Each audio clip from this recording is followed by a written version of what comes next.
Hello friends and welcome to the exams made simple. तो जैसा कि आप देख पा रहे हैं thehindu.com मैंने खोल रखा है। आज का न्यूज़पेपर यानी कि 6 अगस्त 2025 का द हिंदू न्यूज़पेपर आज हम देखेंगे। एक एक करके सारे न्यूज़ आर्टिकल्स मैं आपको बताऊंगा। आप लोग से उम्मीद रहेगी कि आपको कंटेंट अच्छा लगेगा। ये रात के 2-3 बजे मैं ये वीडियो बना रहा हूँ, इसलिए आप लोग से भी रिक्वेस्ट करूँगा कि प्लीज़ लाइक करें, शेयर करें ज़्यादा से ज़्यादा, ताकि आपको बिल्कुल सुबह सुबह 5-6 बजे 5:30 बजे जब भी आप उठेंगे तो आपको ये न्यूज़पेपर मिला हुआ रहेगा। पूरे एडिटोरियल्स के साथ मैं बताऊंगा। आप मिला भी सकते हैं एडिटोरियल्स, वही एडिटोरियल्स हैं जो आपके पेपर में आज आए हैं, ठीक है ना। तो ये मत सोचिएगा कि वेबसाइट से मैंने बताया तो वो न्यूज़ आर्टिकल या एडिटोरियल अलग रहेंगे। बिल्कुल वही एडिटोरियल्स रहेंगे, जो क्योंकि मैंने बहुत पढ़ चुका हूँ, मेरे को पता है द हिंदू में कब 1 बजे आर्टिकल अपडेट हो जाता है रात में, ठीक है। तो जो भी मैं बता रहा हूँ ध्यान से सुनिएगा। अगर बेल आइकॉन नहीं प्रेस किया तो प्रेस कर लीजिएगा, उससे आपको फ़ायदा मिलेगा। वीडियोस जो भी हमारे हैं वो सारे आपको पहले मिल जाया करेंगे। बहुत ही स्ट्रक्चर्ड वे में मैंने इस वीडियो को प्लान किया है। पहले मैं प्रीलिम्स के क्वेश्चन ऑफ द डे देखूंगा, उसके बाद जब करंट अफेयर्स हम पढ़ेंगे तो उसी में एक मैप एक्सरसाइज भी करेंगे। प्रीलिम्स से स्पेसिफिक न्यूज़ आर्टिकल्स अलग और एडिटोरियल अलग। सबसे पहले आज के जो क्वेश्चंस हैं वो देख लेते हैं। बहुत ही आसान क्वेश्चन के साथ स्टार्ट करते हैं। Which major national sports event was inaugurated by prime minister on 28 January 2025 in Uttarakhand. Uttarakhand में इस साल कौन सा इवेंट हुआ? ऑप्शन है hockey India league, Indian national games 38th, commonwealth youth games या नेशनल खो खो चैंपियनशिप। बहुत ही आसान सवाल है, आई होप आप कर पाएंगे। The correct answer for this is B, the national games of India. 38th national games इस उत्तराखंड में हुए। क्वेश्चन नंबर 2 देखते हैं, बहुत ही आसान है again. What constitutional guarantee was invoked by supreme court in referent Stanislaus versus state of MP to limit religious conversion efforts? ये तो आप नॉर्मली क्वेश्चन से ही बता सकते थे इसका आंसर। आप लोग मुझे कमेंट सेक्शन में करके बता दीजिएगा इस क्वेश्चन का आंसर। क्वेश्चन नंबर 3 में आते हैं। What is the supreme court interpretation regarding state governors refusal to sign a legislative bill in state of Tamil Nadu versus governor? अप्रैल 2025 का जो जजमेंट है उसके ऊपर ये सवाल पूछा है कि इसमें क्या इंटरप्रिटेशन है सुप्रीम कोर्ट का। तो ऑप्शंस हैं, governor may indefinitely delay assent, governor may use pocket veto, governor can not exercise absolute or pocket veto and must act within time frames, या governor can reserve bills without judicial review. बहुत ही आसान सवाल। The correct answer for this is C, governor जो है वो exercise नहीं कर सकता है absolute pocket veto and time frames के अंदर उसको काम करने की आवश्यकता है। तो केवल एक क्वेश्चन मैंने आपके लिए छोड़ा है, आई होप आप लोग आंसर करेंगे in the comment section below. Like जितने ज़्यादा से ज़्यादा आप कर सके उतना अच्छा रहेगा। एटलीस्ट जो लोग देख रहे हैं वो प्लीज़ लाइक ज़रूर करें, ठीक है ना। तो आज का न्यूज़पेपर शुरू होता है बहुत ही प्यारे एक न्यूज़ आर्टिकल के साथ मैं शुरू करने वाला हूँ।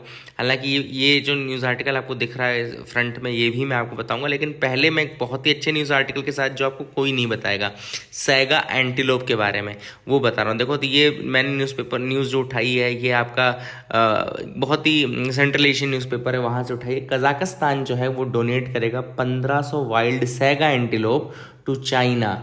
चाइना में ये एक्चुअली 75 साल पहले ही एक्सटिंक्ट हो चुके हैं साइगा एंटीलोप।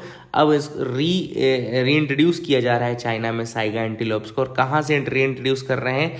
तो they are being reintroduced from your Kazakhstan. तो I hope you got clarity regarding that as well. ये भी आपको समझ में आ गया होगा। और कजाकिस्तान जो है वो डोनेट कर रहा है 1500 wild saigas to China and this transfer will begin in 2026। Saiga जो थे, साइगा एंटीलोप जो थे, ये आप फोटो में देख पा रहे हैं ना, यही है साइगा एंटीलोप। साइगा एंटीलोप जो थे वो 1950 के आसपास ही चाइना में एक्सटिंक्ट हो गए, 74 साल पहले। एंड कजाकिस्तान से ये नॉर्थ वेस्ट चाइना में जाएंगे। हिस्टोरिक ये कोऑपरेशन है दोनों कंट्रीज़ का। It is conservation driven, obviously बात है, सिग्निफिकेंट कंजर्वेशन स्टेप है towards saiga antelope.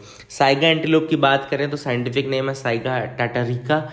They are known for their distinctive large bulbous nose. तो इनकी नोज जो है वो लार्ज और बल्बस होती है, जैसे कि आप देख पा रहे हैं। तो they are known for their large distinctive bulbous nose and they are most ancient living mammals, one of the most ancient living mammals, once roamed with ice age animals as well, है ना, जैसे saber tooth cats and all. and they are historically found in Eastern Europe to Central Asia, mainly Kazakhstan. Mainly Kazakhstan है तो obvious सी बात है we get this opportunity to see the map of Kazakhstan. Kazakhstan का map जब आप उठाएंगे तो ऊपर आपको एक कंट्री दिखेगी रशिया बॉर्डर शेयर करते हुए. देन आपको यहाँ पे तुर्कमेनिस्तान दिखेगी, किर्गिस्तान दिखेगी, चाइना के साथ दिखेगा, you can see the border with China as well.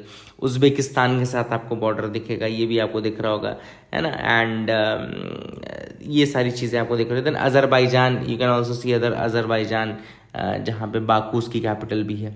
Water bodies में बात करूँ तो कैस्पियन सी, अरल सी हो गया आपका, कैस्पियन सी हो गया, इन सबको लेक बलखश एक लेक है वहाँ, उनको वो भी टच करती है ना. और इशिम नदी है, ISHIM इशिम नदी है. अस्ताना कजाकिस्तान की कैपिटल है अस्ताना, है ना. ज़्यादातर आपने SCO के समिट होते देखे जिसमें इंडिया पाकिस्तान मेंबर बना था SCO का, वो अस्ताना समिट ही था, है ना. तो ये कुछ इंपॉर्टेंट जगह हैं जो आप याद रख सकते हैं. यूरल रिवर भी है, यूरल रिवर जो कि रशिया से होते हुए फिर आपका ये वाले रीजन में आती है, मतलब कजाकिस्तान वाले रीजन में. तो यूरल रिवर भी है. अल्ताई माउंटेन्स आपको दिख रहे होंगे, अल्ताई माउंटेन्स जो मंगोलिया वाला पार्ट है जहाँ बॉर्डर शेयर होता है मंगोलिया के साथ, वहाँ पर अल्ताई माउंटेन रेंजेस हैं. तो अल्ताई माउंटेन भी आप याद रखिएगा. अलमाती नाम की एक जगह है, वो भी कजाकिस्तान में है. तियान शान माउंटेन्स की चाइना के साथ जो बॉर्डर वाला रीजन है वहाँ तियान शान आपको मिलेगा, है ना. तियान शान भी आप याद रख सकते हैं. एंड इसके अलावा कुछ इंपॉर्टेंट एक डेजर्ट, बेतपाक डाला डेजर्ट, बेतपाक डाला डेजर्ट, वो भी आप याद रख सकते हैं. It is in Kazakhstan. तो I hope you got clarity regarding that. समझ में आ गया होगा आपको. दूसरी न्यूज़ जो आपको फ्रंट पेज में यहाँ दिख रही है, government can provide national identity cards under the citizenship act, उसके बारे में है. आप देख सकते हैं मैंने वो स्क्रीनशॉट भी लगाया है जो न्यूज़ है. तो government can provide national identity cards under the citizenship act, है ना. तो अब ये न्यूज़ देख लेते हैं. एक्चुअली ये एक सवाल पूछा गया था जिसके रिप्लाई में बंदी संजय कुमार जो state minister of state for home है, उनका ये कहना है कि नेशनल आइडेंटिटी कार्ड जो है it can be issued to people listed in the national register of citizen. National identity card उन्हीं के लिए इशू किया जाएगा जो कि NRC में रजिस्टर्ड है. हालांकि वर्तमान में NRC की प्रक्रिया केवल और केवल असम के लिए किया गया है. 2019 में ड्राफ्ट NRC आया था असम का जिसमें 19 लाख लोग हटा दिए गए थे, ठीक है ना. एंड फाइनल NRC अभी पेंडिंग है. असम गवर्नमेंट ने इसको चैलेंज किया है, जो 2019 का NRC था उसको. NPR और NRC में डिफरेंस ये होता है कि NPR is national population register, यानी कि नेशनल पॉपुलेशन का रजिस्टर है. पॉपुलेशन का रजिस्टर मैंने पहले भी आपको बताया था कि रेसिडेंट्स का रजिस्टर है. रेसिडेंट मतलब एक ऐसा व्यक्ति जो 6 महीने तक या तो रह चुका हो या अगले 6 महीने रहने की प्लानिंग कर रहा हो, ठीक है ना. वहीं NRC जो है उसमें सिटीजन्स का रजिस्टर है, ठीक है ना. NRC का पहला स्टेप NPR ही एक तरीके से कहना चाहिए. तो NPR is the first step towards NRC. पहली बार NPR 2010 में क्रिएट किया गया था और 2015 में इसको अपडेट किया गया था, है ना. तो ये भी आप याद रख सकते हैं. इस बार के सेंसस में NPR के ऊपर कोई कमेंट नहीं किया गया, गवर्नमेंट ने अभी डिसाइड नहीं किया है. तो I hope you got clarity regarding that. अब एक और न्यूज़ आई है आज, जो इंडिया वाला सेक्शन है उसमें मैं आपको दिखा भी देता हूँ अगर आप लोग को देखना है कि और ये न्यूज़ कहाँ से आई है. तो देखो न्यूज़ तो बहुत सारी रहेंगी ऑब्वियस सी बात है, लेकिन जो अपने को डिस्कस करनी है अपन वही डिस्कस करेंगे. तो जैसे कि आप यहाँ पे देख सकते हैं इस सेक्शन में अगर मैं जाऊँ और फिर इंडिया वाले सेक्शन में जाऊँ, तो मैंने इंटरनेट बंद कर रखा है. कोई बात नहीं, आप भरोसा रख लीजिए. इंटरनेट मैंने एक्चुअली की फिर फ़ोन कॉल या ये सब कुछ भी आ सकता था. हालांकि रात में नहीं आते हैं बट फिर भी यार कोई मैसेज कुछ भी आ जाता है फालतू. तो राज्यसभा ने पास किया है resolution to extend president rule in Manipur. तो ये बहुत अच्छी अपॉर्चुनिटी है अपने को क्या पढ़ने के लिए, प्रेसिडेंट रूल पढ़ने की. तो समझ लो प्रेसिडेंट रूल पूरा रिवाइज हो जाएगा. प्रेसिडेंट रूल यानी कि आर्टिकल 356 जिसको गवर्नर रूल भी कहा जाता है, जिसमें कि अगर स्टेट की कॉन्स्टिट्यूशनल मशीनरी फेल हो गई है, देखो मेरे शब्द बहुत क्लियर हैं, कॉन्स्टिट्यूशनल मशीनरी का फेलियर. UPSC आपको कंफ्यूज करने के लिए क्या बोलेगा कि जो लॉ एंड ऑर्डर मशीनरी है वो फेल हो गई. तो देखो लॉ एंड ऑर्डर मशीनरी के फेल होने पे प्रेसिडेंट रूल नहीं लगता है. वो लगता है कब, जब कॉन्स्टिट्यूशनल मशीनरी फेल हो जाती है, यानी कि जब कॉन्स्टिट्यूशन का फॉलो नहीं किया जाता है. आर्टिकल 356 बोलता है कॉन्स्टिट्यूशन को फॉलो नहीं किया जा रहा है। और एक और आर्टिकल है आर्टिकल 365, आगे मैं आपको बताऊंगा। आर्टिकल 365 बताता है कि अगर यूनियन के डायरेक्शंस को आप नहीं मान रहे तो वो भी एक तरीके से कॉन्स्टिट्यूशन का वायलेशन ही माना जाएगा। मतलब कि यूनियन की बात अगर स्टेट्स नहीं मान रहे हैं तो वो भी अपने आप में कॉन्स्टिट्यूशन का वायलेशन ही है। ये एक तरीके से कॉन्स्टिट्यूशनल इमरजेंसी भी कह सकते हो आप लोग। हालांकि कॉन्स्टिट्यूशनल इमरजेंसी या स्टेट इमरजेंसी कह सकते हो, लेकिन इमरजेंसी शब्द इस के लिए यूज़ नहीं किया जाता है कॉन्स्टिट्यूशन में। Constitution is not using the word emergency for this situation, याद रखिएगा। प्रेसिडेंट रूल में 2 आर्टिकल मैंने बताया, आर्टिकल 356, आर्टिकल 365। आर्टिकल 365 बोलता है कि if state fails to comply with or to give effect to any direction from the centre it will be lawful for the president to hold that such a situation has arisen. मतलब कि इसमें president को मान सकता है कि हाँ भैया कॉन्स्टिट्यूशनल मशीनरी का ब्रेकडाउन हो गया, ठीक है। प्रोक्लेमेशन जो होता है प्रेसिडेंट रूल का, it must be approved by both the houses of parliament within 2 month from the date of issue. Date of issue के 2 मंथ के अंदर इसको अप्रूव करना पड़ता है। अगर लोकसभा मान लो डिसॉल्व है तो उसकी असेंबली के 30 दिन के अंदर करना पड़ेगा। इसके अलावा प्रेसिडेंट रूल जैसे ही अगर अप्रूव हो जाता है तो it can continue for a period of 6 month and maximum period जो है प्रेसिडेंट रूल का 3 साल हो सकता है। हालांकि हर 6 महीने में इसका अप्रूवल पार्लियामेंट से ज़रूरी है, ठीक है ना। हर 6 महीने में अप्रूवल और 3 साल तक बढ़ाया जा सकता है। लेकिन याद रखिएगा आप लोग, ये एक चीज़ बहुत इंपॉर्टेंट है कि अगर आपको 1 साल के ऊपर अगर बढ़ाना है, ठीक है ना, यानी कि it can be extended beyond 1 year, but अगर आपको 1 साल के ऊपर अगर आपको बढ़ाना है तो उसमें एक चीज़ इंपॉर्टेंट ये है कि कोई एक कंडीशन फुलफिल होनी चाहिए। कौन सी कंडीशंस फुलफिल होनी चाहिए? 2 कंडीशन। एक तो है proclamation of national emergency is in operation, कहीं ना कहीं देश में नेशनल इमरजेंसी लगी हो, और दूसरा इलेक्शन कमीशन ऑफ इंडिया ये सर्टिफाई कर दे कि भाई इलेक्शन अभी नहीं कराए जा सकते हैं, तभी आप 1 साल से ऊपर बढ़ा सकते हैं 3 साल तक के लिए, ठीक है ना। एंड जो रेजोल्यूशन है for the proclamation of president rule, उसके लिए केवल सिंपल मेजोरिटी चाहिए, either house of the parliament, simple majority. और जो proclamation of emergency it can B revoked by the president at any time, तो ये भी इंपॉर्टेंट है। अगली जो न्यूज़ हम देखेंगे, जैसे आप देख सकते हैं द हिंदू के ये साइंस और टेक का हेल्थ पेज है। National bone and joint day था 4 अगस्त को, उसकी में एक आर्टिकल आया था ऑस्टियोपोरोसिस के ऊपर। तो ऑस्टियोपोरोसिस क्या होता है वो बता देता हूँ। ऑस्टियोपोरोसिस एक कंडीशन है जहाँ बोन्स वीक हो जाती हैं, ब्रिटल हो जाती हैं and more likely they start breaking, है ना। तो बोन्स जब वीक, ब्रिटल और ब्रेकिंग की कंडीशन में पहुंच जाए उसको हम बोलते हैं ऑस्टियोपोरोसिस। पोरस बोन्स, इसका इंग्लिश मीनिंग होता है पोरस बोन्स। बोन डेंसिटी जो है वो डिक्रीज हो जाती है, स्ट्रेंथ भी डिक्रीज हो जाती है। मेजर कॉजेज जो हैं ऑस्टियोपोरोसिस के, उसमें सबसे बड़ा कॉज है एजिंग, है ना। स्पेशली जो विमेन हैं उनको बहुत कंडीशन में होती है, स्पेशली जिनको मीनोपॉज के बाद स्टार्ट होता है, क्योंकि फिर विटामिन डी का कुछ लफड़ा रहता है उसमें।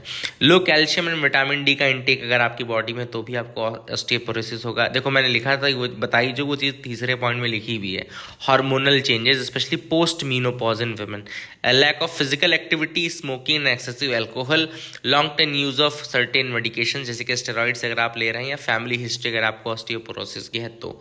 सिम्टम्स की बात करें, no symptoms in early stages. Bone fractures जैसे कि hip, wrist, spine, back pain होगा, loss of height over time, stooped और हंस्ड पोस्चर, ये भी एक इंपॉर्टेंट चीज़ है। प्रिवेंशन अगर आपको करना है तो कैल्शियम खाओ, विटामिन डी रिच फूड खाओ, रेगुलर सनलाइट का एक्सपोजर रखो, एक्सरसाइज रेगुलरली करो, स्मोकिंग और एल्कोहल को लिमिटेड रखो, बोन डेंसिटी का टेस्ट करा लो अगर आपको लग रहा है, ठीक है ना। एक और टॉपिक आया था वो है centre opposes lowering the age of consent.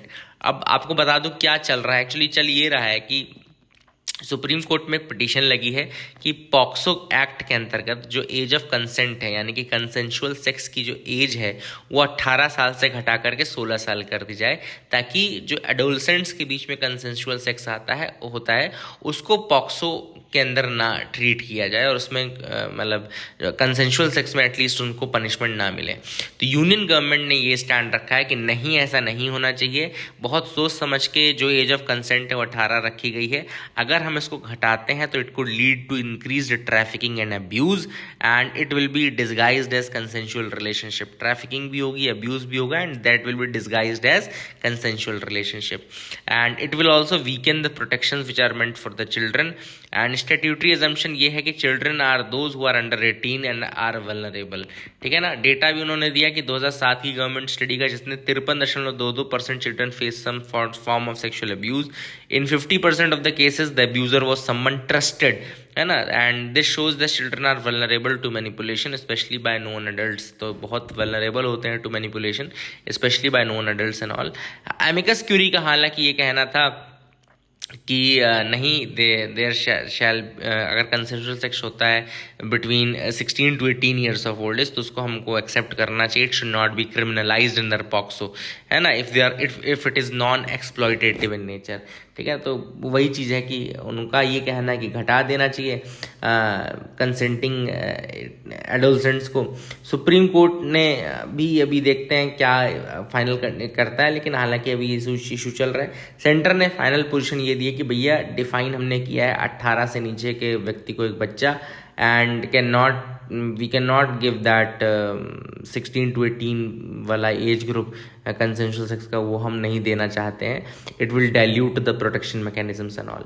तो I hope you got clarity regarding that news article as well. अब हम आते हैं एडिटोरियल पेज पे। पहला जो एडिटोरियल है आप मिला करके देख लीजिए, यही है bullying tactics on India pushing back against US and EU. अब आप सबको पता होगा कि इंडिया को बहुत डराया जा रहा है ना, यूएस के द्वारा। स्पेशली डोनाल्ड ट्रंप ने कहा कि भाई हम पेनल्टी लगा देंगे, 25% का टैरिफ लगा देंगे। इंडिया जो है वो रशिया से ऑयल ले रहा है ना, ये सारी चीज़ें इंडिया डोनाल्ड ट्रंप ने बोली है। ईयू ने भी मतलब सैंक्शन इम्पोज किए हैं। व्लादिमीर रिफाइनरी जो Russian old partially Vadinar refinery, जो कि व्लादिमीर बोल रहा हूँ मैं, वडीनार रिफाइनरी के ऊपर सैंक्शंस लगाए। ईयू और यूएस जो है इंडिया को अब डरा रहे हैं एक तरीके से, है ना। अब आप देखो इंडिया के अभी रिस्पांस भी दिया था, कल मैंने आपको न्यूज़ में बताया था कि एमईए ने कहा है भाई कि अनजस्टिफाइड है, अनरीजनेबल है यूएस की और ईयू की हिपोक्रेसी है, क्योंकि वो खुद रशियन गुड इतना ज़्यादा ले रहे हैं, वहाँ के एलएनजी न्यूक्लियर फ्यूल ले रहे हैं और हमको मना कर रहे हैं, है ना। And this is all, but author ने वही कहा है कि यूएस जो है वो हमको डराएगा, लेकिन यूएस हमारे जो फॉरेन पॉलिसी डिसीजंस हैं उनको डिक्टेट नहीं कर सकता है। और इंडिया का मैसेज भी यही लाउड एंड क्लियर था कि भाई India is a sovereign country, we are not abiding, we are not bowing in front of external pressure. हम बाहरी दबाव के सामने नहीं झुकेंगे। Neither US nor EU has a right to decide what India traders or with whom India trades or with whom India partners. India किसके साथ trade कर रहा है, किसके साथ पार्टनरशिप कर रहा है, ये US और EU नहीं डिसाइड कर सकते हैं, ठीक है ना। एंड अभी आर्मी ने भी एक अच्छा काम किया था, इसमें नहीं लिखा है, मैं बता दूं। उन्होंने एक फोटो क्लिपिंग शेयर की है जिसमें लिखा है कि इंडिया पाकिस्तान के वॉर के टाइम पे पाकिस्तान को वेपन सप्लाई कर रहा था यूएस। तो खुद के मतलब वो घर जो है वो शीशे के बने और दूसरे के घरों में पत्थर फेंकने वाला काम यूएस और ईयू कर रहे हैं, ठीक है। दूसरा जो एडिटोरियल है वो है 80 ईयर्स ऑन फ्रॉम हिरोशिमा। इस आर्टिकल में बहुत प्यारा टर्म आया था, वो मैं आपको बताना चाहता था। एक्चुअली आप सबको पता है कि 1945 में 6 अगस्त और 9 अगस्त के दिन 2 बम गिरे थे। 6 अगस्त को हिरोशिमा में, 9 अगस्त को नागासाकी में, ठीक है ना। 6 अगस्त को यूएस ने ड्रॉप किया था हिरोशिमा में। 70,000 लोग इंस्टेंटली किल हो गए थे because of radiation and injuries. And फिर 9 अगस्त को नागासाकी में, जहाँ पे 40,000 लोग और इंस्टेंटली किल होंगे। एक टर्म यूज हुआ है आज के इस आर्टिकल में, वो है हिबाकुशा। लिख लीजिएगा hibakusha, write down HIBAKUSHA। Hibakusha are actually the survivors of the atomic bomb. ये एटॉमिक बॉम्ब के जो सर्वाइवर्स हैं उनको हिबाकुशा बोले जाता है। And they are the powerful voices against the nuclear weapon. Nuclear weapon के अगेंस्ट सबसे जो पावरफुल वॉइस है वर्ल्ड में, वो हिबाकुशा की ही वॉइस हो सकती है। And they have created this moral awareness of the long term human suffering caused by the nuclear missiles and nuclear weapons and all, ठीक है। I hope you got clarity. इसके अलावा 1954 में जापान का जो फुकुरिया मारू फिशिंग बोट था, it was expose to nuclear fallout from the US Castle Bravo test. US ने एक टेस्ट किया था कैसल ब्रावो, उसका इम्पैक्ट फुकुरियू मारू नाम की फिशिंग बोट में हुआ था जापान की, जिससे ये समझ में आया कि भाई केवल और केवल रेडिएशन ऐसे नहीं किल करती, बहुत स्लोली और पेनफुली किल करती है, ठीक है ना। इसके अलावा सर्वाइवर्स ने एक ऑर्गेनाइजेशन बनाई जिसको हम निहॉन हिदांक्यो बोलते हैं। याद रखिएगा, जो जापानीज जो सर्वाइवर्स हैं उन्होंने एक ऑर्गेनाइजेशन बनाई निहॉन हिदांक्यो। और ये भी आपको याद होगा कि 2024 का जो न्यूक्लियर पीस प्राइज़ है, न्यूक्लियर पीस प्राइज़ बोल रहा हूँ, नोबेल पीस प्राइज़, वो निहॉन हिदांक्यो को ही दिया गया है।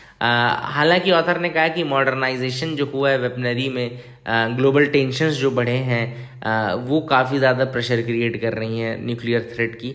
लीगल फ्रेमवर्क्स में भी लिमिटेशंस हैं, ये ऑथर का कहना है। जैसे एनपीटी की अगर हम बात करें तो एक तो एनपीटी लिमिटेड स्प्रेड है और इसमें यूज़ को नहीं रोका जाता है। स्प्रेड को तो रोका जाता है लेकिन यूज़ को नहीं रोका जाता। सीटीबीटी जो comprehensive nuclear test ban treaty, वो टेस्ट को तो बैन करता है लेकिन यूज़ को बैन नहीं करता है। 2017 की ट्रीटी है, treaty on prohibition of nuclear weapons. इसने it has not signed by any nuclear power, किसी न्यूक्लियर पावर ने इसको साइन ही नहीं किया है, treaty on the prohibition of nuclear weapon. इसके अलावा अगर ये सारी चीज़ें देखें तो बेसिकली जो लीगल फ्रेमवर्क्स भी हैं वो बहुत ज़्यादा अच्छे नहीं बने हैं, ठीक है ना। तो all this things are there. Deterrence का भी लॉजिक है कंट्रीज जो देती रहती हैं कि भैया डराने के लिए हम रख रहे हैं। 2024 में निहॉन हिदांक्यो को नोबेल प्राइज़ दिया गया था फॉर देयर एफर्ट्स, ये आप याद रख सकते हैं। This is something which is important. अगला जो एडिटोरियल है ओपिनियन पेज का वो है India needs a defence cess to fund military modernisation. अब इस आर्टिकल में ऑथर ने बोला कि भाई बहुत सारे शॉर्टकमिंग्स हैं और मॉडर्न वेपन्स जो है वो मॉडर्न होते जा रहे हैं, जैसे कि स्टील्थ ड्रोन आ गए हैं, हाइपरसोनिक वेपन्स आ गए हैं, एआई बेस्ड वॉरफेयर है। ओल्ड फाइटर जेट्स पे अब इंडिया रिलाई नहीं कर सकता। हमको अब ऑब्वियस सी बात है मॉडर्नाइजेशन करना पड़ेगा in the weaponry as well. China वहीं देखें तो already 6th generation fighter prototypes तैयार कर रहा है। पाकिस्तान को वो J-20 J-35 चाइना देता ही रहता है ना। तो हमको भी डिप्लॉय करना, अभी हम 5th generation fighter aircraft deploy नहीं कर रहे हैं, वो भी उसमें भी 10 साल लगेंगे अपने को, और वहाँ चाइना 6th जनरेशन टेस्ट कर रहा है और पाकिस्तान को प्रोवाइड भी कर देगा। वहीं पे इंडिया के पास केवल 32 स्क्वाड्रन है एयरफोर्स में, लेकिन हमको ज़रूरत है 42 स्क्वाड्रन्स की 2.5 वॉर को झेलने के लिए। 2.5 वॉर फ्रंट मतलब कि एक तरफ चाइना, एक तरफ पाकिस्तान और दूसरा एक आधा जो है वो इंटरनल ट्रबल्स जो है। There is urgent need for modernisation. हमको एग्जिस्टेंशियल नीड्स को पूरा करने के लिए मॉडर्नाइजेशन करने की आवश्यकता है। इसीलिए इसमें सबसे बड़ा जो इशू आता है वो आता है डिफेंस फंडिंग का, है ना। रूटीन स्पेंडिंग, कैपिटल एक्विजिशन हो नहीं रहा है, तो भैया फंडिंग कहाँ से आए। तो इसके लिए एक प्रपोजल ऑथर ने रखा है रक्षा यानी डिफेंस सेस का 5 से 10% surcharge on ultra luxury goods and services आप लगाओ, इसको रक्षा सेस का नाम दिया जाएगा। इस सेस से करेंगे क्या, डेडिकेटेड विजिबल फंडिंग आ जाएगी फॉर डिफेंस मॉडर्नाइजेशन। और एफ्लुएंट कंज्यूमर्स को आप कहें कि भाई कंट्रीब्यूट करो वॉलंटरली टू नेशनल सिक्योरिटी। वैसे तो आर्मी का नाम सुन के बहुत रोने लगते हैं लोग, पैट्रियोटिक हो जाते हैं, लेकिन अब पैसा मांग लिया तो देखें क्या करते हैं। तो इस तरीके का सेस होना चाहिए। ग्लोबल एग्जाम्पल्स भी हैं। इटली के पास एग्जाम्पल है, यूरो क्राइसिस के टाइम पे उन्होंने लग्जरी टैक्सेस लगाए थे। स्वीडन के पास है, लग्जरी टैक्स लगाते हैं फॉर इकोनॉमिक जस्टिस। चाइना जो है वो भी रिडायरेक्टेड लग्जरी कंजम्पशन स्टडी की इंडस्ट्रीज के लिए देता है ना। तो it's very important psychological and financial commitment, act of national pride भी रहेगा एंड पब्लिक अकाउंटेबिलिटी भी आ जाएगी। सेंटर जो है वो ये सेस को नॉन लैप्सेबल रखेगा, फुली ट्रांसपेरेंट रखना चाहिए एंड कैपिटल डिफेंस प्रोजेक्ट्स के लिए ही आप यूज़ करें, ये मेक श्योर करना चाहिए। तो I hope you got clarity regarding these as well. So that is it for today's newspaper analysis. I hope you got clarity, I hope आपको समझ में आ गया होगा जो मैंने बताया, एडिटोरियल, मैप, जो न्यूज़ आर्टिकल्स हमने डिस्कस किए, आपको मज़ा आया होगा। Keep loving us, keep sharing us. Thank you, have a nice day.